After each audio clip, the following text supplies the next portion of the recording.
कल रेस्पिरेशन के बारे में बातचीत चल रही थी और कल मैंने क्रेब साइकिल बताया था। क्रेब साइकिल कहाँ पर चलती है? माइटोकॉन्ड्रिया के मैट्रिक्स में चलती है। मैंने कल तुमको बताया था क्रेब साइकिल से रिलेटेड जितने भी एंजाइम होते हैं वो माइटोकॉन्ड्रिया के मैट्रिक्स में पाए जाते हैं, केवल 2 एंजाइम को छोड़ करके।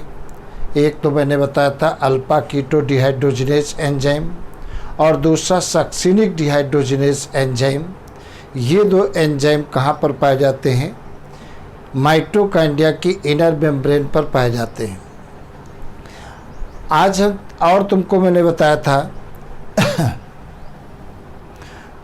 जो रेस्पिरेशन है वो एक एम्फीबोलिक पाथवे है। अब एम्फीबोलिक में क्या होता है? रेस्पिरेशन की प्रोसेस में कुछ रिएक्शन एनाबोलिक भी होती है और कुछ रिएक्शन कैटाबोलिक भी होती है। मतलब एनाबोलिक और कैटाबोलिक दोनों रिएक्शन जब मिलती है किसी में तब उसे क्या कहते हैं? एम्फोबोलिक पाथवे कहते हैं। इतनी बातें हमारे आपके बीच हो चुकी थी। दूसरी बात देखा जाए, आज हम बताने जा रहे हैं इलेक्ट्रॉन ट्रांसपोर्ट सिस्टम। यहाँ से भी क्वेश्चन आने की संभावनाएं रहती हैं, बहुत ज़्यादा रहती हैं, तो ध्यान से सुनिए। इलेक्ट्रॉन ट्रांसपोर्ट सिस्टम कहाँ पर चलता है? देखा जाए, सपोज करिए यहाँ पर ये माइटोकॉन्ड्रिया है। मान लेते हैं यहाँ पर ये माइटोकॉन्ड्रिया है। माइटोकॉन्ड्रिया चारों तरफ से 2 मेम्ब्रेन के द्वारा सराउंडेड होती है, outer membrane and inner membrane. Inner membrane इस प्रकार से अंदर की तरफ धंस जाती है, फिंगर लाइक प्रोजेक्शन बनाती है और इन प्रोजेक्शन को क्या कहते हैं? क्रिस्टी कहते हैं। इनको क्या कहते हैं? क्रिस्टी कहते हैं। और क्रिस्टी के ऊपर बहुत सारी दानेदार स्ट्रक्चर पाई जाती हैं, ग्रैनुलर स्ट्रक्चर पाई जाती हैं। क्रिस्टी के ऊपर जो ग्रैनुलर स्ट्रक्चर पाई जाती हैं इनको क्या कहते हैं? F1 पार्टिकल कहते हैं। क्या कहते हैं? F1 particle. या इन्हीं को क्या कहते हैं? एलिमेंट्री पार्टिकल कहते हैं। या इन्हीं को क्या कहते हैं? ऑक्सीसोम कहते हैं। या इन्हीं को क्या कहते हैं? फर्नाडीज मोरन पार्टिकल कहते हैं। तो इनको मैंने कह दिया ऑक्सीसोम, ऑक्सीसोम कहिए और चाहे कहिए F1 पार्टिकल कहिए, ये F1 पार्टिकल। तो ये मैंने बताया माइटोकॉन्ड्रिया चारों तरफ से 2 मेम्ब्रेन के द्वारा सराउंडेड होती है, आउटर मेम्ब्रेन और inner membrane. Inner membrane finger like projection अंदर की तरफ बनाती है और इन प्रोजेक्शन को क्या कहते हैं? क्रिस्टी कहते हैं। क्रिस्टी का मेन काम क्या होता है? सरफेस एरिया को बढ़ाने का होता है। और इन क्रिस्टी के ऊपर इस प्रकार से ग्रैनुलर स्ट्रक्चर पाई जाती हैं जिन्हें ऑक्सीसोम कहते हैं या F1 पार्टिकल कहते हैं या एलिमेंट्री पार्टिकल कहते हैं या फर्नाडीज मोरन पार्टिकल कहते हैं। अब देखा जाए क्या होता है, अगर जो हम एक ऑक्सीसोम को बाहर निकाल करके लाएं, सपोज करिए एक ऑक्सीसोम को हम बाहर निकाल कर लाएं, तो ऑक्सीसोम 3 पार्टों से मिलकर बने होते हैं। इस प्रकार से ये 3 पार्टों से मिलकर बने होते हैं। इस प्रकार से इस वाले पार्ट को क्या कहते हैं? हेड कहते हैं। ये क्या कहलाता है? हेड। इसे क्या कहते हैं? स्टॉक कहते हैं। और इसे क्या कहते हैं? बेस कहते हैं। और इन तीनों को मिलाकर क्या कहते हैं? इन तीनों को मिलाकर F1 पार्टिकल कहते हैं। ये F1 पार्टिकल कहलाता है, पार्टिकल कहलाता है। तो ये F1 पार्टिकल इनर मेम्ब्रेन पर पाए जाते हैं। और इलेक्ट्रॉन ट्रांसपोर्ट सिस्टम कहाँ पर चलता है? ध्यान रखना, F1 पार्टिकल के हेड में चलता है। कहाँ पर चलता है? ये F1 पार्टिकल के ऑक्सीसोम के हेड में चलता है। तो कभी भी क्वेश्चन पूछा जाए, बताइए इलेक्ट्रॉन ट्रांसपोर्ट सिस्टम कहाँ पर चलता है? तो F1 पार्टिकल के हेड में चलता है, एलिमेंट्री पार्टिकल के हेड में चलता है। अब देखा जाए इलेक्ट्रॉन ट्रांसपोर्ट सिस्टम एंजाइम का ही दूसरा नाम क्या है? रेस्पिरेटरी चेन एंजाइम भी कहते हैं। मतलब चाहे हम इस चीज़ को क्या कहें, इलेक्ट्रॉन ट्रांसपोर्ट सिस्टम एंजाइम कहें, चाहे रेस्पिरेटरी चेन एंजाइम कहें, दोनों बातें एक होती हैं। तो ये चीज़ हमें मालूम हो गई इलेक्ट्रॉन ट्रांसपोर्ट कहाँ पर चलता है, माइटोकॉन्ड्रिया के अंदर चलता है और ऑक्सीसोम के हेड में चलता है। ये बात तुम्हें याद रखना है। अब कैसे चलता है इस बारे में ज़रा देखना है, समझना है, और यहाँ पर क्वेश्चन आते हैं, देखा जाए क्या होता है। तो ये बात हमें मालूम हो गई, ये इलेक्ट्रॉन ट्रांसपोर्ट सिस्टम कहाँ पर चलता है, ऑक्सीसोम के हेड में चलता है, F1 पार्टिकल के हेड में चलता है। अब देखा जाए ग्लाइकोलिसिस में मैंने बताया था कितने NAD2H बनते हैं, 2 NAD2H बनते हैं ग्लाइकोलिसिस के समय। और एक NADTH कब बनता है, जब एक पायरुविक एसिड एक एसिटिल कोएंजाइम A में कन्वर्ट होता है। मैंने तुम्हें बताया पायरुविक एसिड में 3 कार्बन होते हैं और एसिटिल कोएंजाइम में 2 कार्बन होते हैं। तो यहाँ पर क्या होता है, एक NAD2H बनता है, कल तुम्हें मैंने बताया था। और क्रेब्स साइकिल में NAD2H बनते हैं, GTB बनते हैं और FADH बनते हैं। तो ये NADH जो यहाँ पर बन रहे हैं क्रेब्स साइकिल में, या जब pyruvic acid acetyl coenzyme A में कन्वर्ट होता है तब बनता है, या ग्लाइकोलिसिस के समय बनता है NAD2H। अब ये NAD2H क्या काम करता है, इलेक्ट्रॉन ट्रांसपोर्ट सिस्टम में इंटर करता है। तुमको मैंने एक बात और बताया, क्वेश्चन पूछा भी गया है, साइटोक्रोम जो होते हैं रेस्पिरेशन और फोटोसिंथेसिस दोनों से संबंधित होते हैं। साइटोक्रोम इलेक्ट्रॉन ट्रांसपोर्ट करने का काम करते हैं, जो माइटोकॉन्ड्रिया में भी पाए जाते हैं और क्लोरोप्लास्ट में भी पाए जाते हैं। तो ये ध्यान रखना। इसमें देखिए कितने साइटोक्रोम यूज होते हैं। एक तो साइटोक्रोम बी है, cytochrome C1, cytochrome C, cytochrome A, cytochrome A3। इनके सीक्वेंस पर भी क्वेश्चन आता है, अरेंजमेंट के ऊपर भी क्वेश्चन आता है साइटोक्रोम के। तो अरेंजमेंट सबसे पहले कौन सा है, साइटोक्रोम B, फिर कौन सा है, साइटोक्रोम C1, फिर साइटोक्रोम C, फिर साइटोक्रोम A और फिर साइटोक्रोम A3। तो ये अरेंजमेंट तुम्हें ज़रूर याद रखना है। दूसरी बात देखा जाए, ये NAD2H जब इलेक्ट्रॉन ट्रांसपोर्ट सिस्टम में इंटर करता है, अब ये सब क्या होता है, इलेक्ट्रॉन कैरियर होते हैं। अब NAD2H से 2 इलेक्ट्रॉन बाहर निकलते हैं और 2 हाइड्रोजन बाहर निकलते हैं। जो 2 इलेक्ट्रॉन बाहर निकलते हैं और 2 हाइड्रोजन बाहर निकलते हैं, इनको कौन ग्रहण कर लेता है, इस प्रकार से ये FAD ग्रहण करता है। और जब इलेक्ट्रॉन और 2H+ आयन ग्रहण किए जाते हैं तो 2 इलेक्ट्रॉन और 2 इसके ऊपर प्लस चार्ज न्यूट्रल हो जाएगा और FAD के साथ में हाइड्रोजन जुड़ गया। इसका मतलब FAD का क्या हो रहा है, रिडक्शन हो रहा है, और FAD का क्या हो रहा है, ऑक्सीडेशन। मतलब FAD किस में रिड्यूस हो रहा है, FADH2 में। अब देखा जाए फिर इससे जब इलेक्ट्रॉन यहाँ से पास होता है, इसके पास आता है, तो लार्ज अमाउंट में एनर्जी रिलीज़ करता है और उस एनर्जी का यूज करके ADP और इनऑर्गेनिक फास्फेट आपस में जुड़ते हैं तो ATP बनता है। तो एक ATP देखिए यहाँ पर बनता है। फिर इस प्रकार से इससे 2 हाइड्रोजन और 2 इलेक्ट्रॉन बाहर निकलते हैं। ये हाइड्रोजन और 2 इलेक्ट्रॉनों को कौन ग्रहण करता है, इसको क्या कहते हैं, कोएंजाइम यूबिक्विनोन कहते हैं। COQ को क्या कहते हैं, यूबिक्विनोन कहते हैं। ये कोएंजाइम है। जब ये 2 इलेक्ट्रॉन और 2 H+ को ग्रहण करेगा तो ये इसका क्या होता है, रिडक्शन हो जाता है।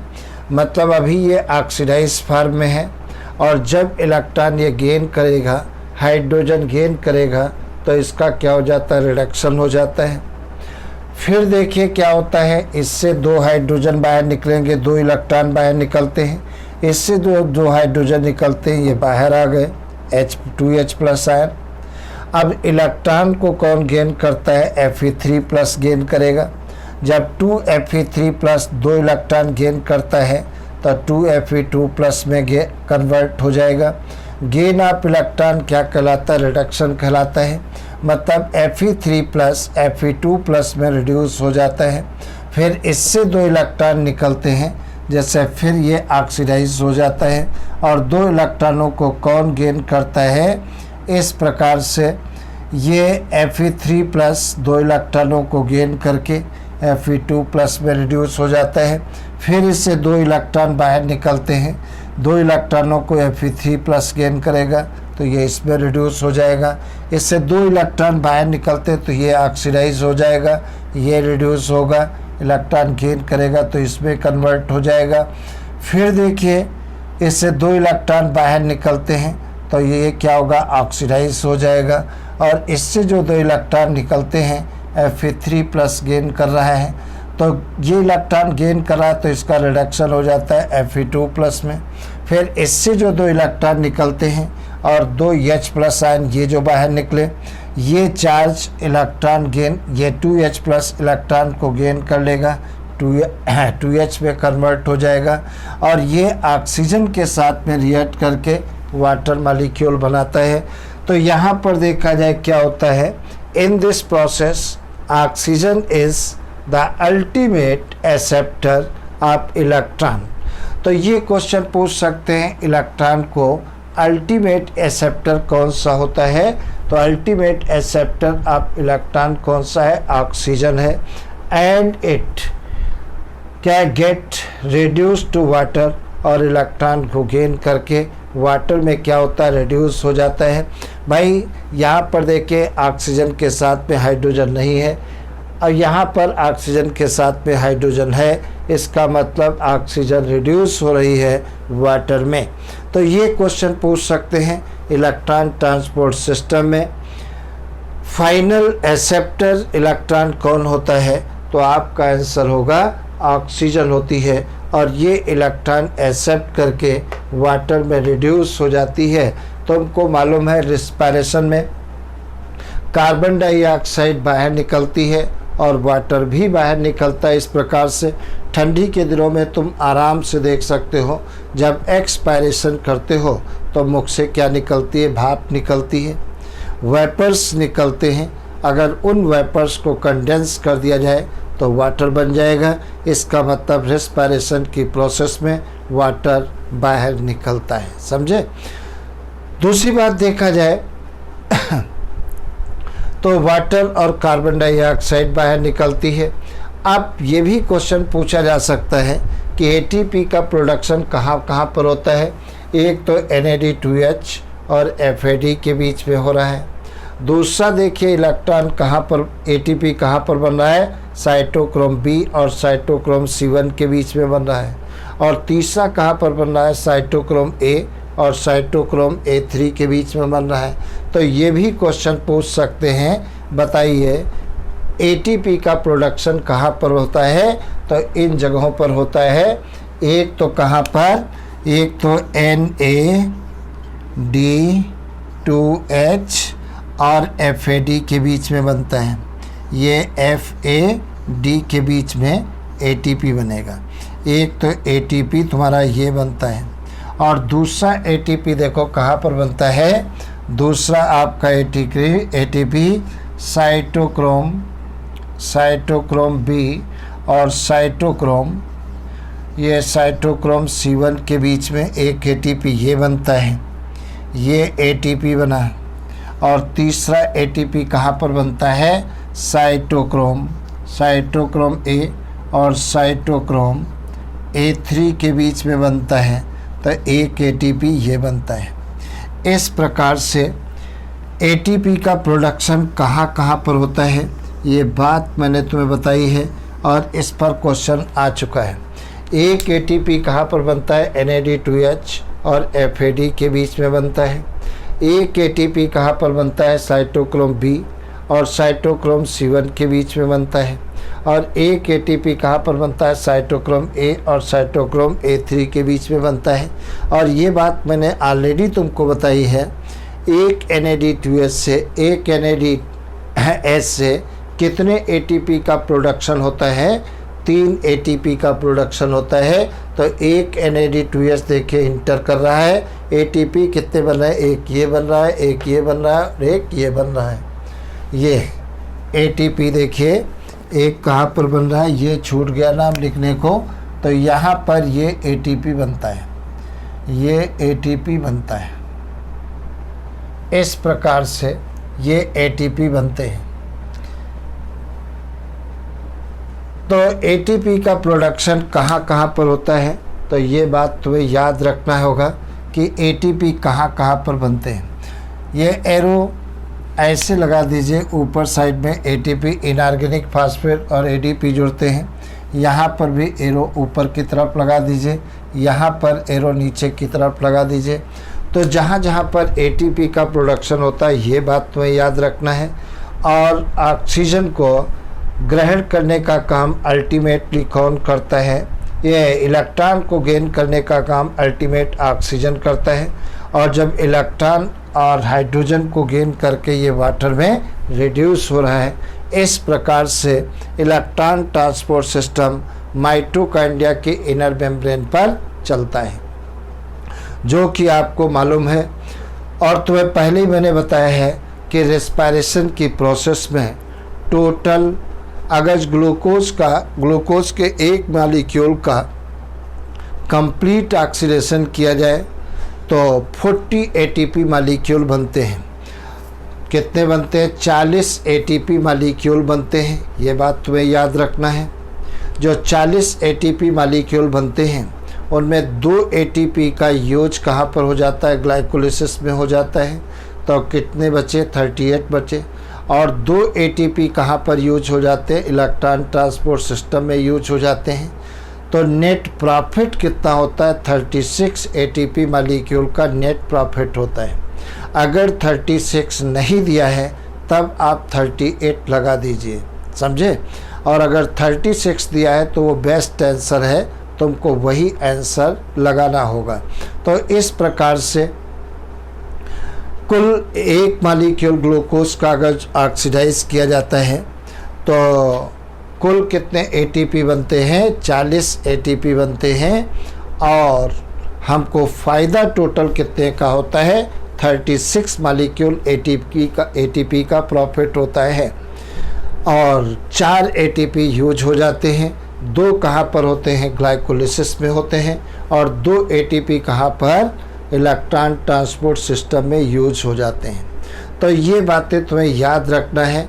और रेस्पिरेशन मैंने बताया है कि चाहे वो प्लांट हो चाहे वो एनिमल हो, सभी लिविंग सेल्स में रेस्पिरेशन होता है। और रेस्पिरेशन 24 आवर होने वाली प्रोसेस है। और रेस्पिरेशन तुम्हें मालूम है कहाँ पर होता है? सेल के साइटोप्लाज्म और माइटोकॉन्ड्रिया के अंदर होता है। और फोटोसिंथेसिस कहाँ पर होता है? सिर्फ और सिर्फ क्लोरोप्लास्ट में होती है। और दिन के समय होता है, रात के समय नहीं होता है। अगर रेस्पिरेशन और फोटोसिंथेसिस को कंपेयर करें तो फोटोसिंथेसिस 10 टाइम तेज़ रेट से होता है रेस्पिरेशन के कंपेयर में। मतलब रेस्पिरेशन स्लो स्पीड से होता है और 10 टाइम फास्टेस्ट होता है फोटोसिंथेसिस। इसलिए एटमॉस्फेयर में ऑक्सीजन की डिफिशिएंसी नहीं होने पाती है। तो ये सारी बातें तुमको मैंने बताया है। तो इलेक्ट्रॉन ट्रांसपोर्ट सिस्टम में इनके साइटोक्रोम का अरेंजमेंट तुम्हें ध्यान से रखना है। ऐसा मत करना ये पहले लिख दो ये बाद में लिख दो, तो ये गलत हो जाएगा। सही अरेंजमेंट क्या है? साइटोक्रोम बी, फिर साइटोक्रोम C1, फिर साइटोक्रोम C, फिर साइटोक्रोम A, साइटोक्रोम A3। और तुमको मैंने बताया है कि रेस्पिरेशन दिन रात होती है प्रोसेस। और क्रेब्स देखिए ग्लाइकोलिसिस कहाँ पर होती है? सेल के साइटोप्लाज्म में होती है। क्रेब साइकिल कहाँ पर होती है? माइटोकॉन्ड्रिया के मैट्रिक्स में होती है। और इलेक्ट्रॉन ट्रांसपोर्ट सिस्टम कहाँ पर होता है? इनर मेम्ब्रेन पर जो F1 पार्टिकल पाए गए हैं, F1 पार्टिकल के हेड में होता है इलेक्ट्रॉन ट्रांसपोर्ट सिस्टम। ये बातें तुम्हें ज़रूर याद रखना है। इस प्रकार से एनर्जी का प्रोडक्शन होता है। और जो एनर्जी का प्रोडक्शन होता है उसे एटीपी के फॉर्म में स्टोर कर लिया जाता है और जब ज़रूरत होती है तो एटीपी से हमको एनर्जी प्राप्त होती है। इसके बाद में कल की क्लास में अपन पढ़ेंगे फर्मेंटेशन क्या होता है, टाइप्स ऑफ फर्मेंटेशन पढ़ेंगे, आरक्यू के बारे में पढ़ेंगे, ये सारी बातें बताएंगे। पिछले साल एक क्वेश्चन आरक्यू पर आया था, ठीक है। तो आज इतना रखिए, फिर उसके बाद कल पढ़ेंगे। चैनल को लाइक करिए, सब्सक्राइब करिए, समय कम है और जी जान लगा करके पढ़ाई करिए। नीट क्वालिफाई हर हालत में करना होगा। ओके।